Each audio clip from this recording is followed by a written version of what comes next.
my name is Harry Goldenberg, and our symposium has to do with something that pretty much most people are familiar with, and that is music.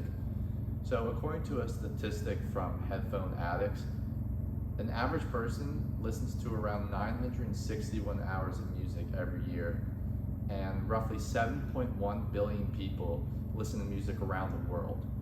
So what we'll be discussing are the many facets of music, such as the innovation of music and what has been the most popular genre within each time period.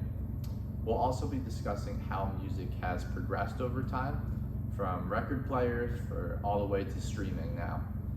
And then lastly, we'll give a celebratory speech about music and how it is unified and brought us together, and we'll go from there. So I would like to begin with how music has evolved from its origination to today.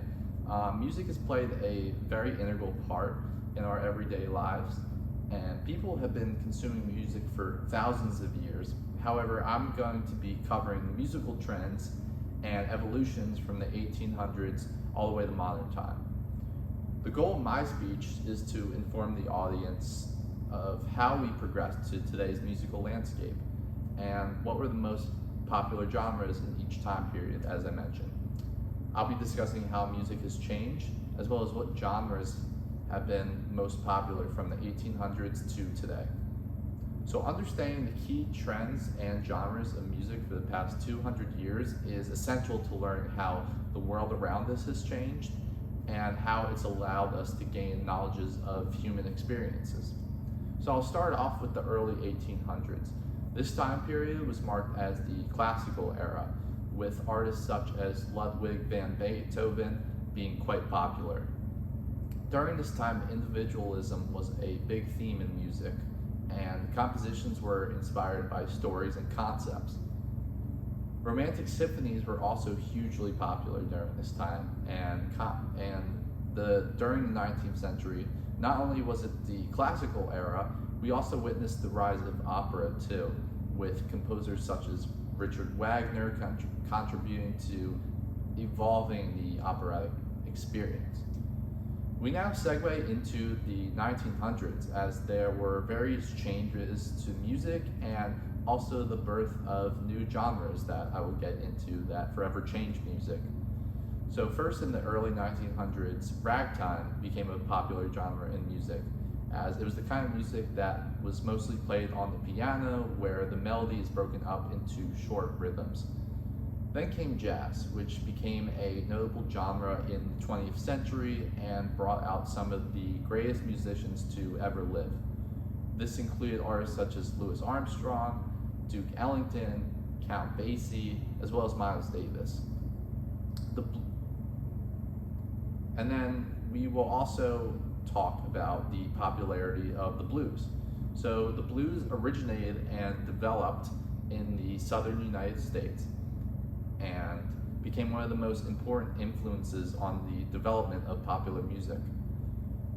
To go more into detail in regards to blues, acoustic blues was developed in the southern parts of the United States and then migrated north and melded into electric blues.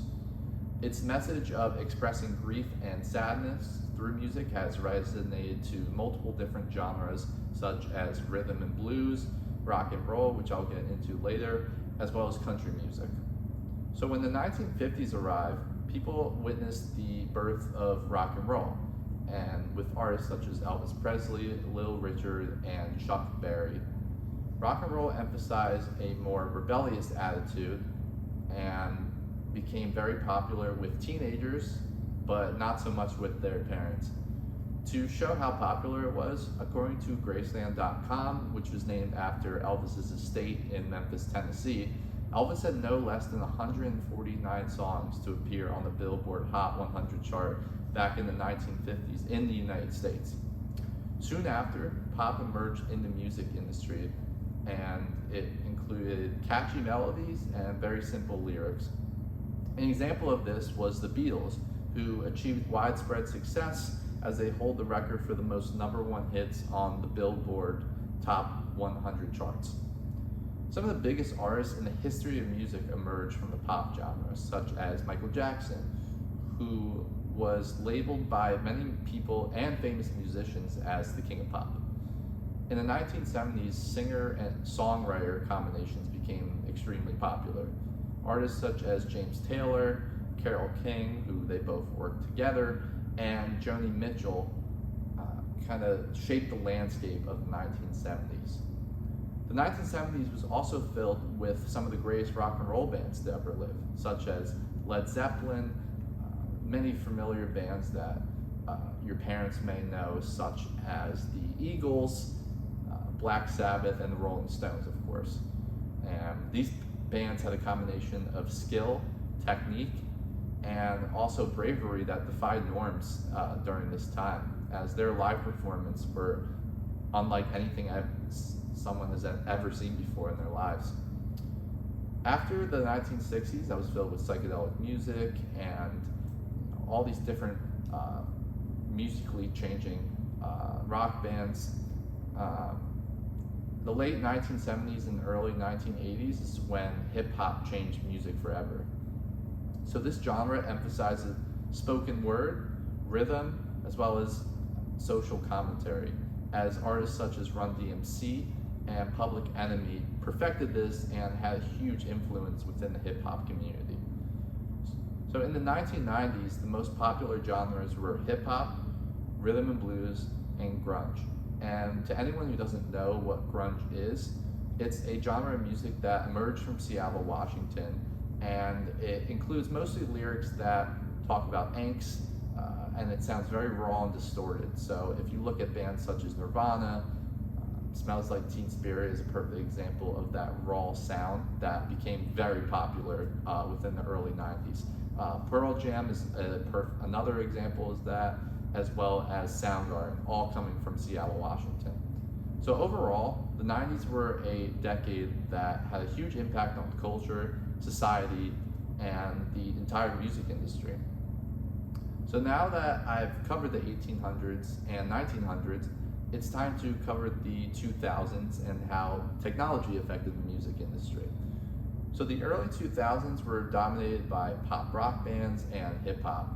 We had boy bands such as NSYNC and Backstreet Boy being very popular, and we also had hip hop artists such as Jay-Z and Nelly topping the charts. During this time, artists such as Beyonce and Rihanna combined hip hop with pop, and many subgenres became very popular, such as alternative rock, indie rock, etc. Hip hop also continued to evolve with big artists such as Kanye West, Kendrick Lamar, and Drake making hip hop a lot more mainstream than what it used to be. Hip hop became so popular that in 2017, according to a Nielsen's year-end report within the music industry, for the first time ever, hip hop surpassed rock as the most popular genre, nothing that we've ever seen before. So in summary, the 2000s and the 2010s are remembered for their technological advancements, which we'll discuss further, genre fusion and subgenres, and continuing the evolution of popular music. So overall, music has continued to evolve and provide insight into changing values, beliefs, and concerns on society. I discussed the time periods of the early 1800s through all the way to the present day, and when different genres emerged and were popularized within the public. In conclusion, innovation in music continues to influence culture, society, and shaping the soundtrack of our lives. I'll end my speech with this quote from the late great Aretha Franklin, who was a soul singer back in the 1960s. Music does a lot of things for a lot of people. It's transporting for sure.